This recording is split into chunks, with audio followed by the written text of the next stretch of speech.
Hi noobs, winter's almost over, and that means returning to the great outdoors for some FPV fun. But winter isn't all bad, because all that time indoors can be used for rebuilding your toys and playing with new ones like this, the Flexion HT Extruder bundle from Diabase Engineering. What is it, you ask? Why, it's an upgraded extruder assembly for the i3-based 3D printers such as Monoprice Maker Select or the Forge 3D that lets you print flexible materials like TPE and TPU, as well as high-temperature filaments like Nylon. Most 3D printer extruders use a toothed gear and guide wheel to push filament through the cooling block and into the hot end for extrusion. This works well for most filaments, but flexible materials can bunch up into open spaces, causing a clog and ruining your print. The Flexion extruder fixes this by creating an enclosed pathway in which the filament can travel, leaving no room for messy clogs and virtually guaranteeing a steady extrusion.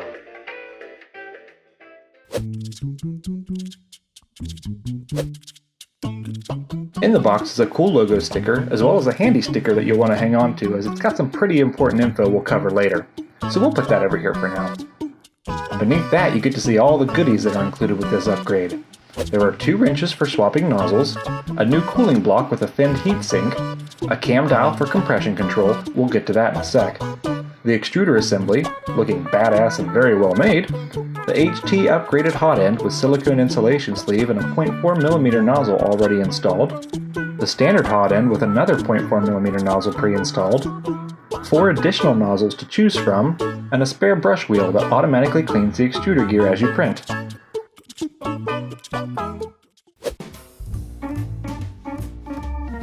The Diabase website has a full installation guide as well as a section on printing tips. There's a lot of great info there, and they do a much better job of covering it than I could. The basic assembly is as follows. First, remove the old extruder, stepper gear and all. Remove the extruder assembly from the gear and replace it with the Flexion. When it came time to install the extruder gear, I used a bit of scrap filament to help line things up. Once everything is in place, you can see that Diabase did a fantastic job paying attention to every little detail, which is something that... I mounted it sideways. Curse you, ADHD. One moment, please.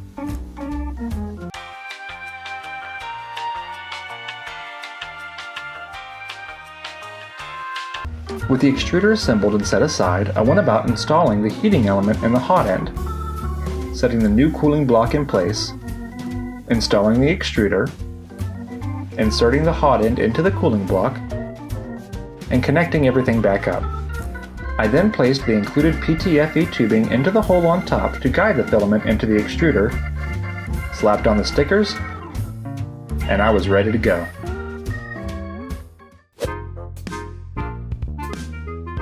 The Flexion extruder uses fixed tension to feed the filament through the assembly, which is controlled by the wheel shown here.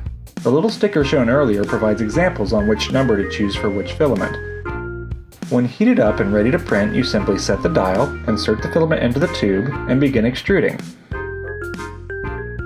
A small set screw above the wheel is used for fine-tuning the tension. Too tight and the gear will skip or miss steps. Too loose and the filament won't extrude properly. For my first test I used some ABS that I knew printed well, however I ran into an issue with my bed glass being loose that resulted in a messy print. I removed and cleaned the glass, sprayed it down with some hairspray and tried again. This resulted in a very nice print that we'll look at later, so I continued my testing. I tested with some PLA next after hearing that a lot of people had issues with it, then moved on to NinjaFlex, a stretchy rubbery-like material. Then came Semi Flex, perfect for printing camera mounts. Honestly, I just threw everything I had at it to see where it would fail. There were some complaints about PETG from the community as well, so I tossed that in there. After a while, I swapped the standard nozzle for the high temperature version. The process was incredibly simple and easy, just loosen a few screws and swap it out.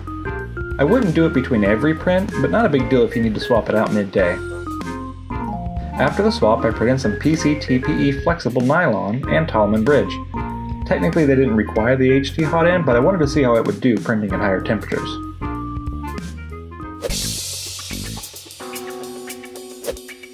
Oh yeah. Damn.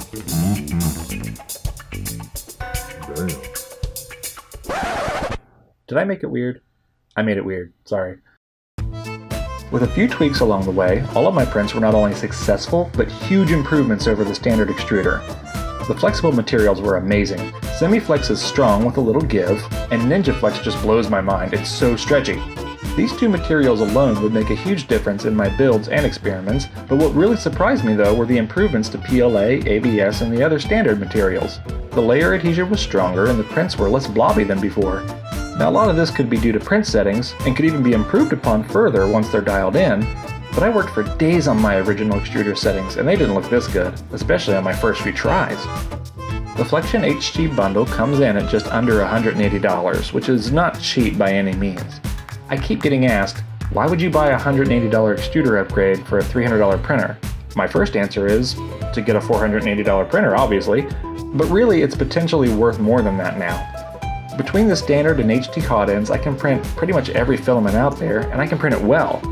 The selection of nozzle sizes mean I can print finely detailed models or large utilitarian models in a third the time it took to print with the standard sizes. Assembly and installation were a breeze thanks to the detailed instructions, and though there are a few more steps involved in setting the tension at the beginning of a print, the results are more than worth the effort. The Flexion Extruder HT bundle is available at flexionextruder.com. If you're interested in printing every material under the sun, you owe it to yourself to take a look. It's well worth the investment.